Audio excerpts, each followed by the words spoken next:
In 2001, at the age of 21, Manguk Bol began his life in the United States. Part of the group known as the Lost Boys, he was among thousands of young children driven from South Sudan by a civil war in the late 1980s. For years, he endured heartbreak and horror. There is nothing I haven't seen. People killed, and seen a dead person, and have escaped from a war. Anything else here wasn't an issue. So I just kept going. Fast forward more than 2 decades, Manguk is an administrator at Brandeis University, still going, focused on the next generation of his family. In 2014, his home country once again in crisis, a militia arrived at his brother's door. Devastating news came from a cousin.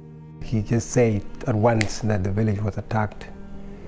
Your brother and his wife were killed, and 4 of their kids were missing. 4 of 7 children had been kidnapped, the remaining 3 left with no parents. I thought to myself and I said, what do I do? Manguk made his plight public. In South Sudan, children are once again being made subject to all the ravages of war. Then UN Ambassador Samantha Power took notice. Our hearts go out to Manguk Bol, a former lost boy now living in Boston, who has returned to his home village in South Sudan to try to find his nieces and nephews. Manguk knew where to start the search, and with help, miraculously just months later, 3 of the children were found. His niece, Abie, is still missing. Called the Murle, it's a tribe. They are known for child abduction. They have terrorized the triangle of the area where, like the village where these children were born in.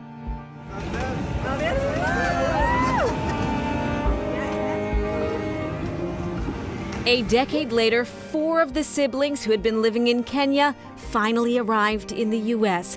This reunion at Logan Airport made possible by supporters and the Boston-based nonprofit Refuge Point. They arranged for them to go for all the interviews that were happening in Kenya, to coordinate the effort of identification, to make sure that they have a right registration. Chronicle was there on their first full day at their new home in Newton, a traditional South Sudanese meal prepared by friends. I wanted them just to feel connected and have the dish that they had. Around the table, 22-year-old Thon, 12-year-old Makwe, 19-year-old Magat, and 16-year-old Ajo. They called me uncle, but right now I'm just like their father. I started my first class under the tree in Ethiopia.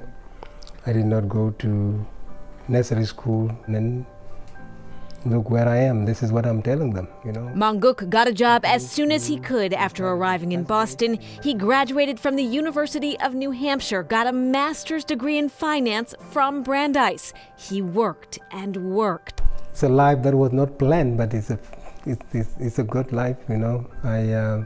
I'm happy here, and you know, regardless of all these atrocities, including what happened to my brother's family, I feel I'm still hopeful. Hopeful that peace and security come to Sudan, and hopeful that his growing family here can take advantage of everything now possible. We spent last night talking about making a life here. And I said, if you are determined to succeed in this country, you will.